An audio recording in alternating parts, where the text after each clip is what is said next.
دوستان عزیز، به کانال شبکه حکایت خوش اومدین.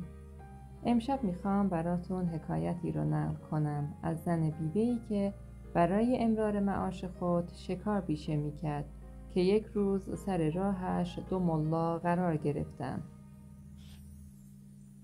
روزی بود و روزگاری، زنی بود بیوه که در بیابان کبک و کبوتر شکار میکرد. گاهی هم به صید ماهی میرفت و از این راه خرج زندگیش را در میآورد. یک روز در بیابان کنار یک تپه مشتی گندم پاشیده بود. دام انداخته بود و منتظر بود که کبوترها به دام بیفتند. کلی انتظار کشید، دید 2-3 کبوتر نزدیک دام نشسته‌اند. ناگهان زن از پشت سر خود صدای بحث و گفتگوی 2 نفر را شنید که بلند بلند صحبت می کردند. زن از ترس اینکه کبوترها به دام نیفتند خودش را به آن مردها رساند و گفت: محض رضای خدا بلند بلند صحبت نکنید تا مرغ‌های من نترسند و فرار نکنند. 2 ملا گفتند: ما که با شما کاری نداریم، ما جای خلوت پیدا کرده ایم که مزاحم کسی نباشیم و راحت با هم به بحث بنشینیم. زن گفت: آخر من اینجا دام پهن کرده ام، میخواهم کبوتر شکار کنم. آنها از سر و صدای شما رم میکنند. اگر ساکت باشید ممکن است به دام بیفتند. ملاها جواب دادند: ما از کارمان دست بکشیم که شما به کار خود برسید، اینجور که نمی شود. اگر قبول کنی 2 از کبوترهایی که شکار کرده ای به ما بدهی، ما نیز ساکت می شویم، وگرنه هر کس به کار خودش برسد. عملاً اینجا جای درس خواندن ماست. شما می توانید دام خود را در جای دیگر پهن کنید. زن گفت: من کاسب هستم، چند تا نانخور دارم و باید با فروش این پرنده ها زندگی کنم. کلی انتظار کشیدم، حالا که کبوترها نزدیک تله هستند و ممکن است به دام بیفتند، اگر شما 2 را بردارید یکی بماند برای من، نانی نمی شود. آن 2 جواب دادند: ما هم مدت هاست که شکار نخورده ایم. کبوترهای امروز قسمت و روزی ماست. زن گفت: آخر خوش انصاف ها. اینجا که محدوده مکتب شما نیست، اینجا بیابان است. دام هم خودم بافتم. شما حقی در گردن من ندارید که من امروز روزیم را به شما بدهم. چرا می‌خواهید مزاحم کار من بشوید؟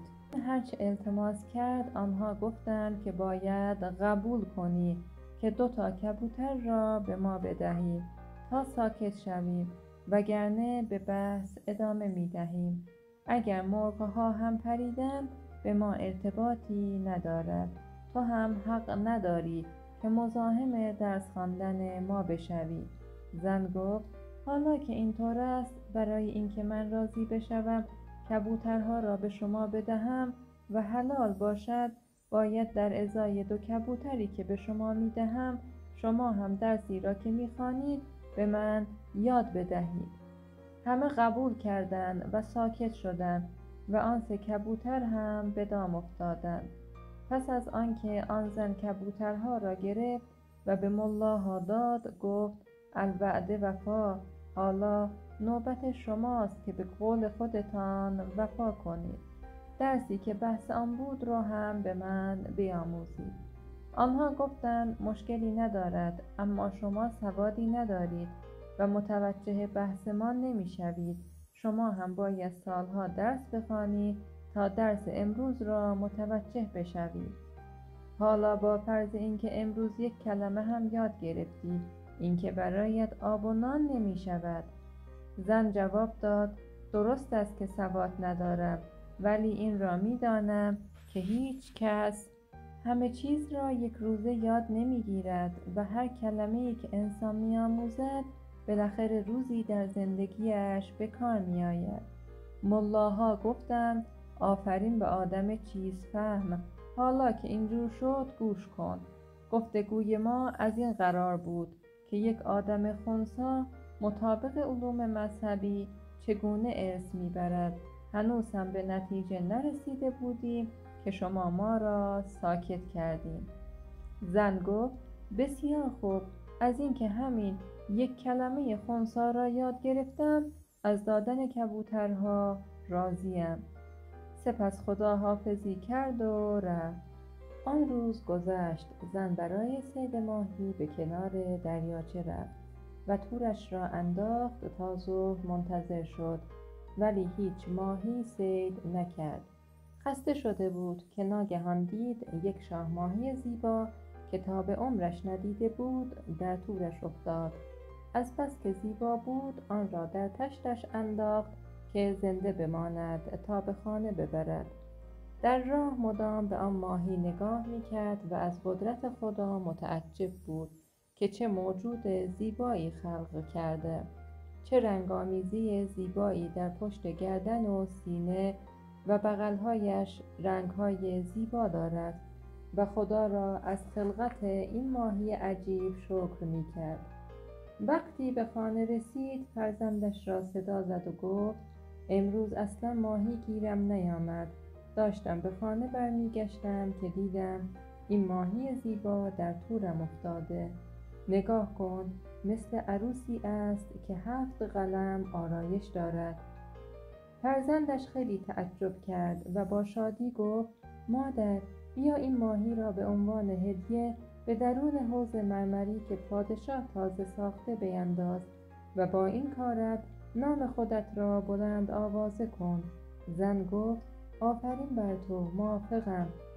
این هدیه شایسته برای شاه است و به طرف قصر پادشاه روانه شد. موقعی رسید که تازه در حوض آب انداخته بودند و شاه و وزیران مشغول بازدید ساختمان حوض بودند. زن هم هدیه را تقدیم کرد. ماهی را در آب انداختند، از تمام ماهی ها زیباتر بود. پادشاه هم کلی از دیدن ماهی لذت برد و دستور داد به زن 3 کیسه زر پاداش بدهند. یکی از نزدیکان شاه که وزیر با حساب و کتابی بود آهسته به پادشاه گفت 1 کیسه هم میدادی این زن شاد میشد. اسراف به خزانه آسیب میرساند و دیگران را نیز به طمع میاندازد. پادشاه گفت حالا که گذشت من 3 کیسه بدی کردم، پس باید به وعده خود وفا کنم. وزیر بخیل جواب داد می توانیم حیله‌ای به کار ببریم که خلف وعده هم نشود. بپرسیم ماهی ها نر هست یا ماده؟ اگر گفت نر هست میگوییم ماده اش را هم بیاور. اگر گفت ماده است میگوییم نرش را هم بیاورد و 3 کیسه را تحویل بگیرد، چون دیگر محال است ماهی به این زیبایی را شکار کند. بیخیال می شود و به جای 3 کیسه 1 کیسه را به او می دهیم. از زن پرسیدند این ماهی که آوردی نر هست یا ماده؟ زن باهوش که از گفتگوی آهسته وزیر با پادشاه شک کرده بود و نمیدانست که چه فکری در سر دارند، ناگهان یاد درس دیروز ملاها افتاد و جواب داد قربان، این ماهی نه نر هست و نه ماده، خنثی است.